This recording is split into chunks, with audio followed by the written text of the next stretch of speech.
ওয়ার্ডস ওয়ার্ডসে allopathic ডাক্তারবাবুরা যে খুব বড় বড় কথা বলে, অনেক কিছুতেই তারা যে এখনও হ্যান্ডিক্যাপ স্বীকার করে না। স্বীকার করতে দোষ কিসের, লজ্জা কিসের? আমরা তো স্বীকার করি যে অনেক অ্যাকিউট এমার্জেন্সিতে অ্যালোপ্যাথিক ওষুধ যা আবিষ্কার হয়েছে তা হোমিওপ্যাথির নেই। এক্ষুনি ঘুম পাড়াতে হবে, এক্ষুনি ব্যথা কমাতে হবে, এসব দিক দিয়ে অ্যালোপ্যাথিক অনেক মডার্ন মেডিসিন বেরিয়েছে। নিঃসন্দেহে সেটা প্রশংসার দাবি রাখে। কিন্তু অনেক ডিজিজ তোমরা যে কিছুই করতে পারো না তা বলতে লজ্জা কি? লজ্জার কোনো কারণ আছে কি?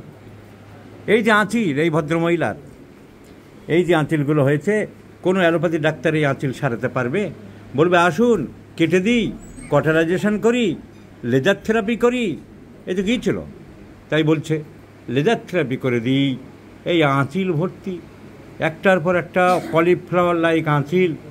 হোমিওপ্যাথিতে একবার দুবারের ওষুধ দেবে তো সেরে যাবে। তখন কি বলবেন? তখন কি বলবেন? হোমিওপ্যাথি যে ওষুধ নয়, হোমিওপ্যাথির যে কিছু নেই, হোমিওপ্যাথি বিজ্ঞান না, এই সমস্ত লেকচার যে খুব দেবেন, তখন কি বলবেন? এই আঁচিল সারিয়ে দেখিয়ে দেবো যে হোমিওপ্যাথিতে সারে। অনেককে সারিয়েছি। এয়ারক্রাফট এক ইঞ্জিনিয়ারের মুখে 250-300 আঁচিল হয়েছিল। সে বিভিন্ন ডাক্তার অ্যালোপ্যাথিক চর্মরোগ বিশেষজ্ঞদের দরজায় দরজায় ঘুরেছিল, বললো লেজার থেরাপি করতে হবে, ফ্যান করেঙ্গা ত্যান করেঙ্গা। একবার না দুবার ওষুধ দিয়েছিলাম, মেডিসিন ভ্যানিস্ট।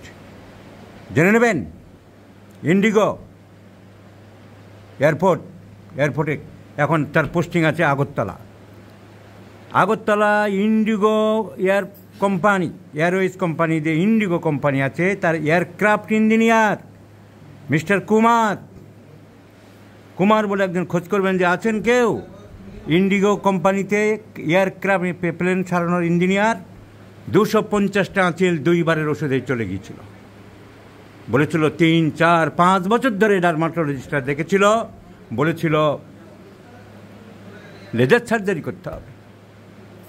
অনেক মলম টলম লাগালো, অনেক কিছু করলো, কিচ্ছু লাভ হলো না, বললো লেজার সার্জারি করতে হবে। আমি তো রেফারেন্স দিয়ে দিলাম, ফোন নম্বরও দিয়ে দেবো, ফোন করে জানবেন অ্যালোপ্যাথিক বন্ধুরা। আর হোমিওপ্যাথির নামে যেসব উন্নাসিকরা নাক ছিটকান তারাও জেনে নিতে পারেন। খোঁজ করবেন Indigo engineer aircraft mister Kumar. তো যাই হোক, এই ভদ্রমহিলাকে হোমিওপ্যাথিক ওষুধ দেবো। অ্যালোপ্যাথিক তো ডাক্তাররা ওই একই কথা বলে দিয়েছে, লেজার সার্জারি। উনি একজন আমাদের হোমিওপ্যাথিক চিকিৎসকের কাছে গিয়েছিলেন, দেখলাম তাই তিনি কী কী ওষুধ দিয়েছেন প্রেসক্রিপশনে দেখলাম। দিয়েছেন আরবর ভিটি, দ্যাট মিনস টি অক্সিডেন্টালি 0/3 নাম্বার 1, সেই প্রেসক্রিপশনে আছে। নাম্বার 2 ব্রিমস্টোন 0/3 দুপুরবেলা। তো সকালবেলা আরবর ভিটি 0/3, দুপুরবেলা লেখা আছে পরিষ্কার দুপুরবেলা ব্রিমস্টোন 0/2, আর সন্ধেবেলায় লেখা আছে 3টে ওষুধ। টাসু 200 আমি জানি না, ডালকামারা 200 অ্যান্ড রুটা 30।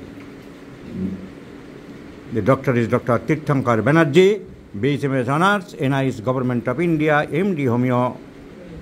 সো দেখলাম আমাদের ডাক্তার বন্ধু তার বিদ্যা বুদ্ধি অনুযায়ী দিয়েছেন।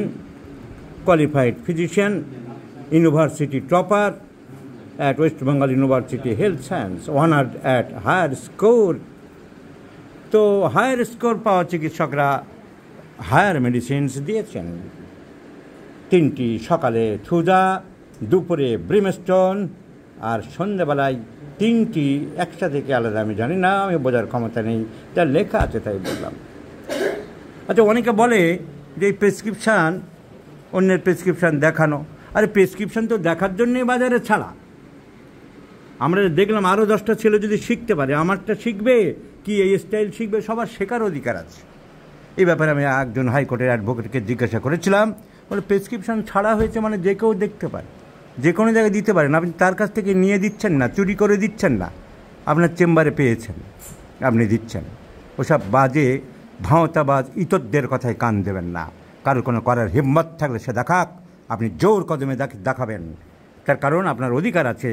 আপনি সামনে আপনার চেম্বারে কোনো কাগজ পেলে সেই কাগজ অন্য চিকিৎসকদের শেখানোর জন্য আপনি দেখাতে পারেন। তাই আমি শেখানোর জন্য দেখালাম university topper university topper doctor Tirthankar ব্যানার্জির একটা প্রেসক্রিপশান, সকালে থুজা 0/3, দুপুরে ব্রিমস্টোন 0/2, আর সন্ধ্যেবেলা ডালকামারার রুটা 30 শিখতে পারেন। এক ধরনের প্রেসক্রিপশান। আরেক ধরনের প্রেসক্রিপশান বিভিন্ন জনের homeopathy prescriptions can be done from the different angles. আমি প্রেসক্রিপশন করতে চাই single medicine Causticum. Causticum is the choice of medicine because she is chilli patient. She has desire for sweets, costicam aversion and desire both sweets, and she is sympathetic and great anxiety and works at upper parts of the body, no doubt, in my opinion, and what I have learned in different books, renowned books, classic books. Costicam is the choice of medicine, not Thuja occidentalis in the morning, not brimstone at noon, not Dalkamara and Ruta 30 in the evening like the university toppers like Dr. Banerjee, Tirthankar. I only want to prescribe Costicam, single medicine, one after another, with the direction thrice in a day, morning, noon and evening, and let's see the result, my friends. I shall share you this case, of course. Please stay with me, stay with my YouTube channels.